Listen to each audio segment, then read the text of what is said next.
Well, hey guys, welcome back. If you're new here, I'm Dr. Dray. I'm a board-certified dermatologist, and in today's video, we're going to talk about an often overlooked combination that's very effective for improving the appearance of aging skin, and that is using AmLactin with a topical retinoid. Now, either ingredient is effective on its own. However, when properly combined, these ingredients can work together to improve skin texture, tone, and overall radiance. That said, this is not a beginner-friendly routine. I'm going to walk you through how each ingredient works, how different strengths of lactic acid impact the skin, and we'll talk about how to safely use both of these ingredients together in your skincare routine. Let's start with AmLactin. AmLactin is actually a brand name, and the brand offers multiple lotions with different percentage strengths of ammonium lactate, which is a salt of lactic acid. Lactic acid is an alpha hydroxy acid, otherwise known as AHA. It works as a chemical exfoliant. It helps dissolve the bonds between dead skin cells, helping them to shed more efficiently. This leads to smoother, brighter skin and an improvement in skin texture. Lactic acid is also a humectant, which means that it helps to draw water into the skin and hold it there, helping your skin to maintain hydration better. This is where things get really interesting and where concentration of lactic acid can make a difference. Studies comparing lower concentrations of lactic acid, say 5%, show that in comparison to 12%, they actually perform quite differently in the skin. At 5% strength, lactic acid primarily works at the surface of the skin, the epidermis. It can improve texture, overall skin smoothness, and even impart a very modest firming effect in the outermost layers of the skin. But it does not appear to have a meaningful impact on the deeper parts of the skin down in the dermis. There are no significant changes in dermal thickness or long-term dermal firmness with 5%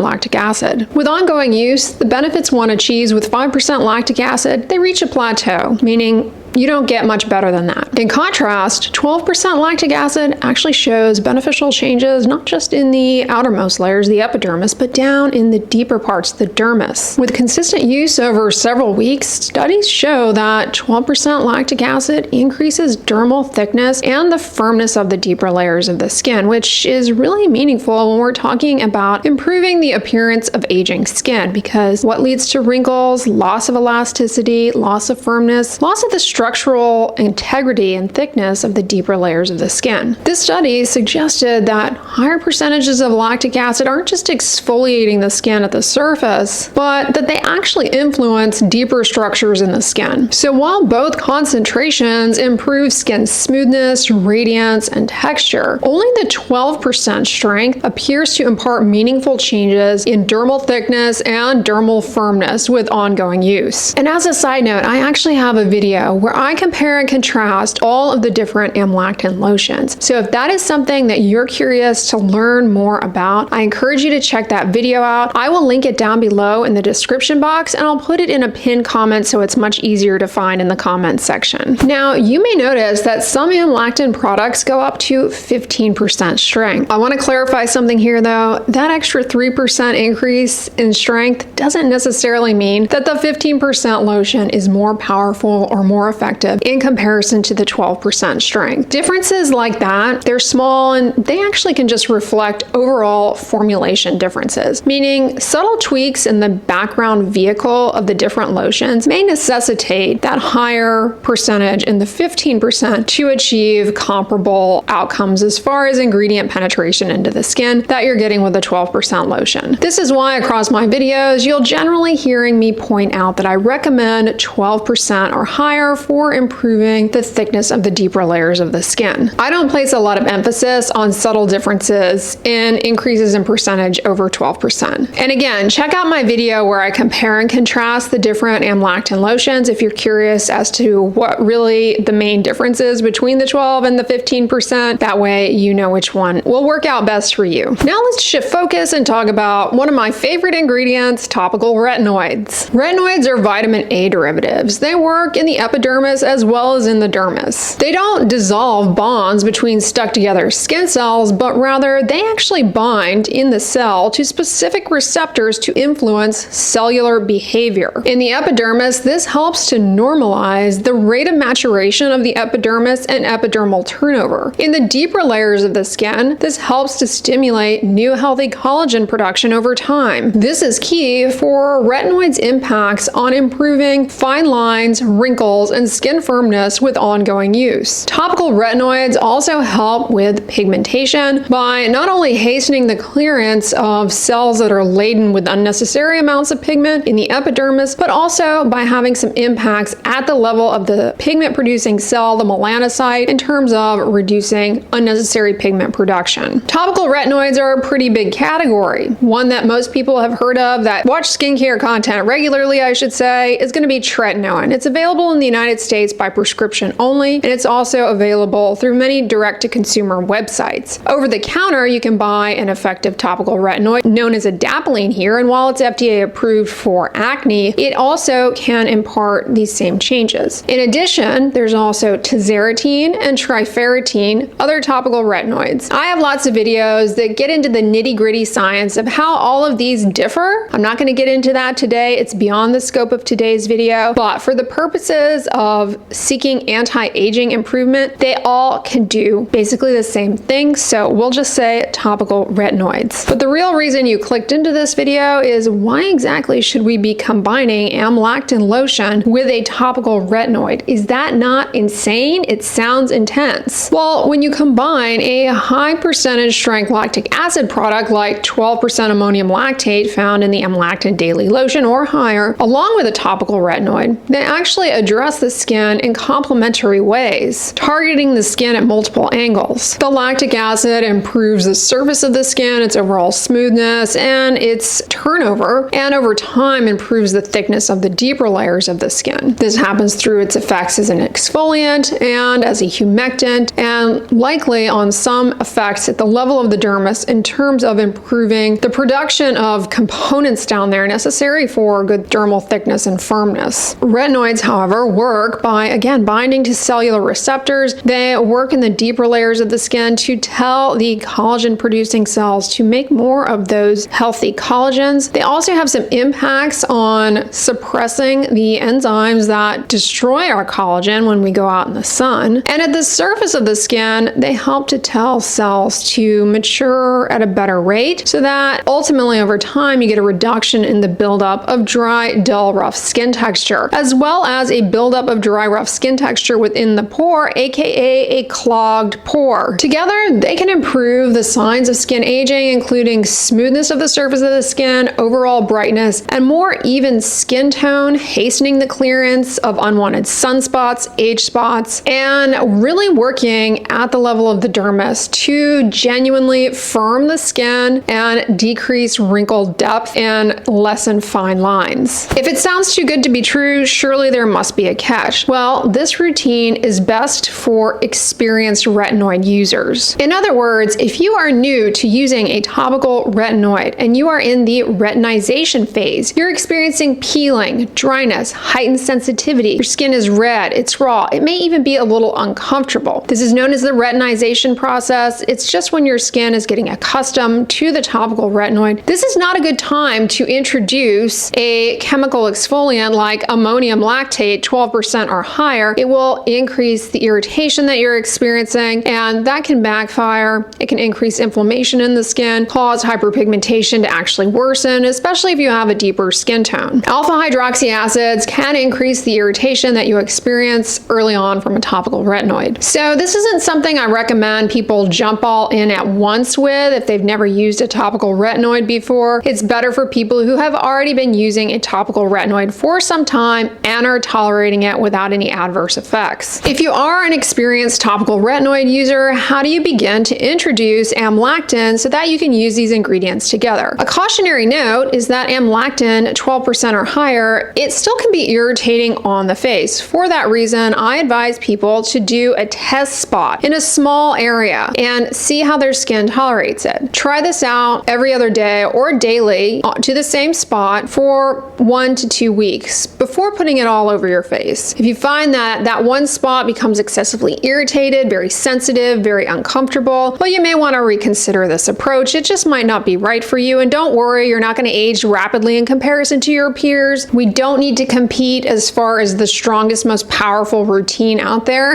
If tolerated, however, you can incorporate it gradually to the entire face. You might try it on the neck as well, although as with a topical retinoid, I caution that neck skin is more delicate. It is more vulnerable to irritation, so be careful. I also don't suggest using this around the eyes. Eyelid skin is very delicate. This can be too much. There will be unicorns out there for which it's fine used around the eyes, but for a general audience, I just don't recommend doing that. But if tolerated, how can you use them effectively together in the same routine? Like, what exactly is the routine? What exactly is the order? Once you determine that you tolerate them, there are actually a number of ways that you can incorporate both products in your skincare routine effectively and safely. The best one is the one that works for you, and that will vary a lot depending on your circumstance and various other factors. But take, for example, the experienced retinoid user who is using a topical retinoid solely for anti-aging, because that's the topic of today's video. If you are using it solely for anti-aging, it has not been prescribed you to treat a skin disease, and you have been using it and tolerating it well, and maybe you've been using it even nightly for a couple of years now. Did you know that studies actually suggest that after using it for a long time, at least a year, the benefits that you achieve as far as anti-aging, improvement in wrinkles, the overall appearance of aging skin, that can be maintained at this point moving forward by decreasing the frequency from nightly use of topical retinoid to just a few nights a week. People are often elated to hear this because, hey, if I have to use it less frequently, that means I have to buy it less frequently. So in that case, if you're at that point in your retinoid journey and you're considering decreasing the frequency from nightly use to a couple of nights a week as maintenance, you might at that point introduce AmLactin, and in which case you may find it beneficial to just alternate AmLactin one night, your topical retinoid the next. Can you apply AmLactin lotion and your topical retinoid together at the same time in the same routine? It is possible to do this if tolerated. However, you need to understand the caveat that we don't necessarily have a good understanding of how applying the two products together impacts the overall performance of each of the ingredients. In other words, there remain questions. Will applying it alongside AmLactin lotion somehow limit the penetration of tretinoin and vice versa? Does the order even matter? Should you put tretinoin on first and then AmLactin, or vice versa? We don't have studies to truly answer these questions.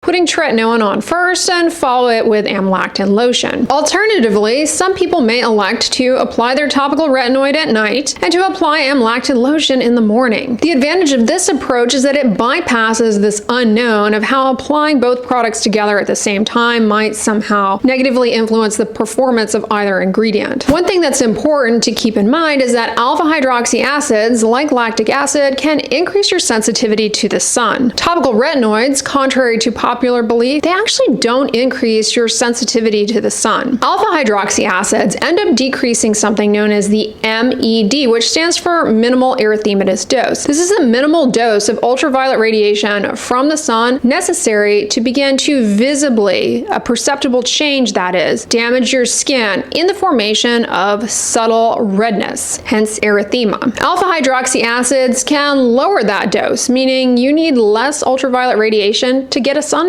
Topical retinoids, on the other hand, they do not affect your skin's MED. In other words, daily sunscreen is a must, but here's the thing. Daily sunscreen is a must regardless of sensitivity from these ingredients, because it's just necessary to protect your skin from the damaging consequences of ultraviolet radiation, not just as far as accelerating skin aging, but also the skin cancer piece of things, especially in paler skin types. Namely, if you are seeking to improve the appearance of aging skin, but you're not protecting your skin from the sun, you're not going to get very far regardless. I suggest applying a broad spectrum SPF 30 or higher sunscreen to the entire face, neck, all sun exposed surfaces daily. Even in the hands of experienced retinoid users, the combination of lactic acid and a topical retinoid can increase dryness, irritation, maybe even lead to peeling and sensitivity to things like topical skincare products, wind, heat, steam. And another cautionary note is that both topical retinoids as well as alpha hydroxy acids, either used alone or together, can leave the skin more vulnerable to damage in people who get their face waxed. This is because topical retinoids lead to a compaction of the outermost stratum corneum. It goes from being this kind of loosey-goosey shredded wheat to this nice compact smooth surface. Likewise, alpha hydroxy acids, they exfoliate away some of that buildup of flaky dry stuff. As a result, when you rip that wax off to remove the unwanted hair, well, you have less shredded wheat stuff to pull off, and more healthy underlying skin ends up getting pulled off, and that leads to the development of very painful, uncomfortable sores. So for that reason, I don't suggest that people who use topical retinoids or topical alpha hydroxy acids get facial waxing. Check out my videos on how to remove unwanted facial hair. There are other alternative approaches. Some people try and stop their topical retinoid a few days before getting a wax and find that that does the trick, but generally speaking, I just recommend avoiding waxing areas that you are treating with a topical retinoid or a topical alpha hydroxy acid. So go slowly, listen to your skin, and keep in mind that consistent use pays off more than trying to go for the strongest, most powerful routine or combination or strength of ingredients. Bottom line, AmLactin and retinoids can be very effective for improving skin texture, tone, and firmness. Concentration of ammonium lactate in AmLactin, aka lactic acid, it can make a difference. Lower strengths of lactic acid mainly are working at the skin surface, whereas 12% or higher can actually impact the thickness of the deeper layers of the skin, reversing age-related atrophy and thinning of the skin. This strategy, however, is best reserved for experienced retinoid users. Start slowly, make sure you do a patch test, and of course, regardless of what you do, prioritize your sun protection. Now, we talked a lot in today's video about the benefits of these ingredients for improving the appearance of aging skin. But here's the thing, they do a lot more for the skin besides anti-aging. They address numerous skin concerns and skin conditions. In fact, on the end slide, I'm going to put my recent video where I highlight the many benefits of topical retinoid above and beyond anti-aging, above and beyond acne, which is also what they're known to help with. So if that sounds of interest to you, check it out. Just tap on my face on the thumbnail, the end slate, and it'll take you right to that video. So it makes it easy to find. I hope you all found today's video informative and helpful and that you enjoyed it. If so, give it a thumbs up, share it with your friends, and as always, don't forget, sunscreen and subscribe. I'll talk to you guys tomorrow.